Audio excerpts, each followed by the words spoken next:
Hi guys, welcome back to Rymerplans. Today I'm memory planning the week commencing the 1st of March 2021. I'm using the Kick the Dust Up kit from Colourful Co. No significance for this kit. Oh, actually, yes there is. I'm lying. I met my husband on the 3rd of March. Obviously not of 2021. It was 2010. And this kit just reminds me of our wedding. So I'm using that for this was our 11-year anniversary. I've got my stickers pulled out. I'm thinking of maybe doing, sorry, my watch is telling me to stand up.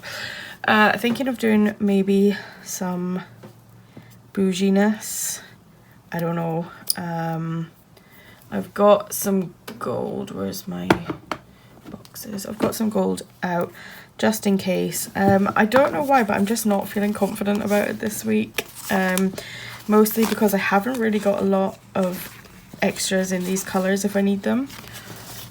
So I think I'm gonna race through, like I'm gonna speed up and just kind of work at my own pace rather than panicking myself. I will see you on the other side. Hey guys, I don't know how much time it's going to take me to do my social justice topic today, so I want to just jump into it and then I can chat more at the end. I'm going to be talking about prison labour and essentially the train of thought that it is modern day slavery. So none of the words that I'm saying are my own. I took like quotes and facts and stuff from a bunch of different places. I think like 4 or 5, so not that many, but I'm gonna link them all in the description, and I'm just gonna read what I've written and we can chat at the end. There's an argument that slavery never ended in the US. It just got reformed into what is now prison labour. Prison labour involves taking the people who are considered to be the lowest class and forcing them to engage in work for long hours with no living wage in return, and there is no union or ability to say no. In fact, if you do not work, you may be subjected to punishments.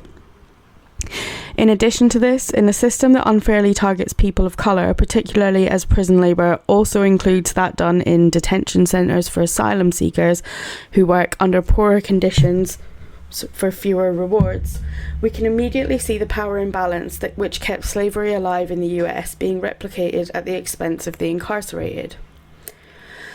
Prison labour has been a part of the US economy since at least the late 19th century, and today it's a multi-billion-dollar industry, with incarcerated people doing everything from building office furniture, making military equipment, staffing call centres, and 3D printing. Punishments for speaking up against prison working conditions, or in fact saying they don't want to work, include deduction of pay, removal to another unit, isolation, prohibiting them from seeing their family members. A day's labour might yield $2.50, while a bag of Cheetos or a stick of deodorant can be around $5. And prisoners also need to pay for their own phone credit to talk to their families. Incarcerated people whose families can't support them can't live off a prison wage and might be forced to engage in other money-making activities, such as drugs or trading of goods, which are dangerous and they risk further punishment. This also highlights how money earned by prisoners goes directly back into the prison system, which boosts the prison economy further. This leaves the prisoner with no personal wealth as recompense for their labour. But is this just a US problem, or does this spill over into the UK? During every moment of a prison sentence, someone somewhere is profiting from that person being caged, and that's no different in the UK. Britain actually has the most privatised prison system in all of Europe, and since the early 1990s, when the first private prisons were built, prisons are increasingly being used to line the pockets of companies and individuals. Prisons have always benefited those in power, a long-standing tool of social control and repression used against working-class communities. Prisoners that work in prisons have no rights to organise, no contracts, no pensions, no right to choose what they do. They have no use of the gains that workers have fought and died for over centuries. If prisoners refuse to work, they're punished via the IEP, or Incentives and Earned Privileges scheme, and can have visits, association, which means time outside in a courtyard or just out of their cell, or other privileges taken away from them. They are the ultimate captive workforce for capitalist industries and have been used to break strikes while simultaneously taking jobs out of the community and into prisons. Prison labour has been used as a tool for conquest and domination for centuries, from using convict labour to colonise countries, to putting prisoners to work in making goods for armies and war. So I just want to repeat that last bit. Simultaneously taking jobs out of communities and into prisons. They're removing jobs that could be done out of prison and giving them to prisoners because they can pay them less. So what about using prison work as rehabilitation? In its desperate attempt to maintain a violent, racist, sexist institution like the prison service, the state and media work together to convince us that prisons are natural, normal, and necessary and needed for our safety. There's nothing normal about being a worker in jail, where you have no choice, no autonomy, no control over the means of production. Research has shown that work in prison, which is monotonous and tedious, does nothing to make work on the outside appealing or pleasurable. If anything, it highlights why it's easier and more rewarding to accumulate wealth through crime rather than through wage slavery. Researcher Jenna Pandelli writes how ex-prisoners with low skills are less likely to find employment upon release. Firstly, as those low-skilled jobs are moving abroad, and secondly, because ironically they're moving into prisons. She also writes about alleged skills prisoners are meant to gain. The findings suggest that prisoners are not, for the most part, taught a transferable skill within the orange-collar workshops. Arguably, the only skill they obtain is the capacity to complete boring and monotonous work, or develop coping strategies for boredom. The main reasons people work in jail are so that they can earn money to buy phone credit and essentials on Canteen, as most people don't have family that send them money. Or if they do, it's the bare minimum. Or simply to get out of their cell. It's an opportunity for social interaction to help people survive their sentences. It doesn't contribute in any meaningful way to rehabilitation. Prisoners working full-time at a minimum will receive £4 a week. Prisoners working in workshops that are run by private companies, however, can earn up to £25 a week, if they're lucky. The average pay if you're a wing cleaner or gardener is about £6 or £7 a week. Rates of pay are set out in the Prison Service Order 4460. I don't know if that's 4460, whatever. If prisoners are sick on short term, they can get £2.50 a week sick pay. For prisoners that simply can't work because they are ill long term or old, they will get £3.25 a week. Likewise, asylum seekers in detention centres that are all run 100% for profit are paid at the very most £1.25 an hour. That's just a bit of context. Some prisoners are able to do education. Doing education in jail, in terms of it being your main employment, is generally paid less than other jobs, so people who want to actively opt out of doing courses that could develop their literacy, for example, are going to do that to earn more in prison workshops. Most work in prisons is repetitive, low-skilled, and not related to developing a useful trade. While many people do gain education in prison, such as open university degrees, this is generally achieved in spite of prison service, not because of it. It's a tragedy that education only becomes an option when locked up in a prison rather than in the community.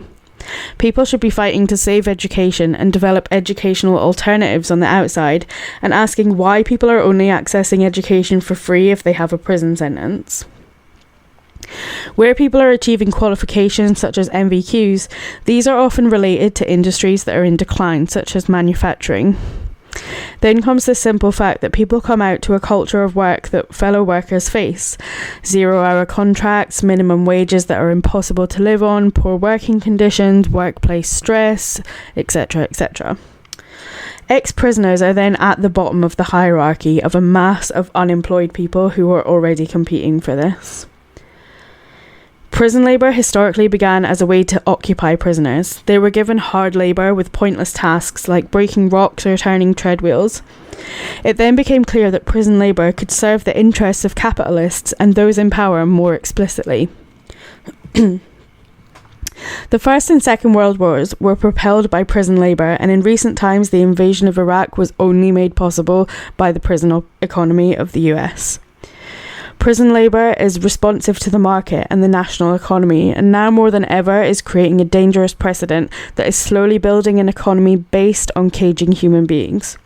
Prison is not about rehabilitation. Rehabilitation is the liberal discourse used to rationalise imprisonment. There's zero evidence about the prison's ability to rehabilitate, and the concept of rehabilitation itself is a grey area. Is there a model citizen that we want prisoners to become as an end goal to say that they've been healed? Do we want them to be functional for the economy as consumers and producers? Prisons don't offer healing. They're more likely to hinder any attempts for people to live the lives they want due to disruptive nature and traumatic impact on people and their families. In addition, a large number of the prisoner workforce are lifers and long-termers who are not going to be rehabilitated or reintroduced into society. It's actually these long-termers that prison industry employers prefer. Likewise, a lot of people working in prison workshops are those that are more likely to have better literacy or numeracy skills, as jobs are banded on security levels, so a lot of jobs will exclude drug users, for example. Therefore, the people with the most complex needs remain subjected to the worst jobs or no jobs at all, and periods in segregation and on basic. Prison labour is about profit. It is about people accumulating wealth off the exploitation of others. It is not about care or desire to help people. Prisoner workforces present a win-win for companies. Not only are labour costs significantly reduced, but there's no rights for the employees, no sick pay, no paternity leave, no trade union legislation, for example. By the nature of the prison system, workers are able to be controlled through discipline and punishment more easily, and are ultimately disposable and replaceable by the consistent supply of prison labour. Prison industries take jobs directly away from communities on the outside. One example of this is the tool company Speedy Hire, who sacked more than 800 workers and closed 75 depots in 2010, but in the year 2010 to 11 increased its prison contract by 10%, paying Earlstoke, Garth and Pentonville prisoners $114,000 for the services of almost 100 prisoners, which puts them roughly on an annual salary of £1,140 a year, so around a 25% a week average, which is considered a huge salary in prison. Countless other companies have done the same. The director of another company, Calpac, said they wouldn't even be able to afford to pay people minimum wage, which is why they use prison work. Prison labour has been a tool to break strikes of outside workers or respond to the strength of industrial unions by simply bringing work into prison where prisoners can't organise. With increasing unionising, workplace organising and the growing power of social movements in the global south, prisons present a solution to growing labour unrest worldwide. This is why solidarity with incarcerated workers is completely essential. Likewise, as Garvey states, once punishment becomes a source of profit to the state, its incentive to punish increases. Is this the kind of society we want to live in? So that was really long, and I hope you guys are still with me. But I've just started deep diving into this topic, and I'm so interested and compelled to just research it further. I'll be honest, I'm not at the stage of research where I know exactly what impact I can make. I don't have any advice for you if you feel compelled to help either. But it's just a topic that I think it can't help for us all to be as educated as possible. If an opportunity presents itself to demand more in terms of maybe local elections where you're looking into where government budgets are going within your community, things like that, I just think it's really interesting to be informed. So yeah, that's pretty much what I had to say. It's almost filled my time up. Social justice is something that I find so important to talk about, and I will talk about it at every opportunity. I don't always include it in my videos because always have something big to say, or, you know, maybe I just have something else to talk about that day. But yeah, I just think it's really important to talk about stuff where we can, and I would encourage you to do the same. If, you know, if there's anything that you have been struck by recently, talk to your friends about it, at least. Do some reading.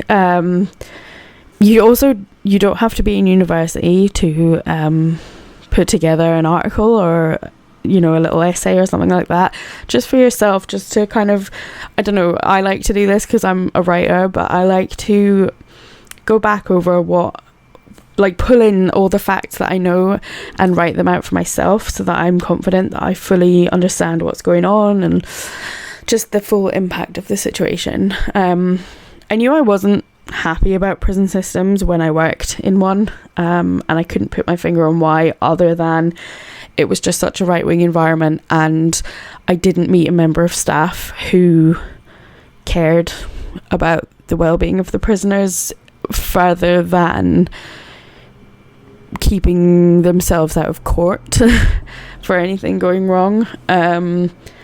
Yeah, so I knew that I wasn't happy, and I've kind of been on a journey to figuring out why I'm not happy with them and what can be done better. And I'm much closer to the why, and I'm not quite there yet for the how can we do better and fix things. So if anyone has, I'm sure they don't, but if anyone has anything that I can read up on, any recommendations, do let me know, because I would be interested to keep reading this and just seeing how we can make a difference together. Yeah.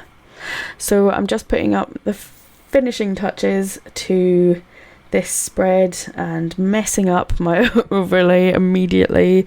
The great thing about those, the overlays being matte, is, like, I don't know if it's because they're matte or because they're just so smooth, whatever it is, they peel up really well, so you can just, I don't know what it is, maybe it's because it's washy rather than like a sticker paper. But yeah, if you make a mistake, if you don't lay it completely right, you can, to a point, you can peel it up, and it shouldn't impact the quality of the overlay. Because sometimes with foil overlays, if you peel it up, you can kind of see a mark. But yeah, so I've just decided to like journal a little bit at the side. I struggle with what to put in the sidebars of memory spreads, but I think journaling is a good way to go. And then I'm just gonna hand back to other Sophie. Thanks, guys. Okie dokie, so there is the finished spread. I don't know if I maybe went a little too much on the glitter. I don't know how much I love the overlays on the full boxes. I think it might take away from it a little bit, but let me know what you think in the comments. Overall, this was a super fun spread to do. Do I want more glitter? I keep calling it glitter. It's not glitter, it's foil. Do I want more foil at the top? Why the frick not? Oh god. Let's just do that now while we're together. You know, when sometimes like you put on so much foil that it starts to look weird if there's something without foil. So now the top is also shiny. Is it too much? I guess you'll be the judge of that. Let me know what you think in the comments, and I will talk to you in my next video. Bye.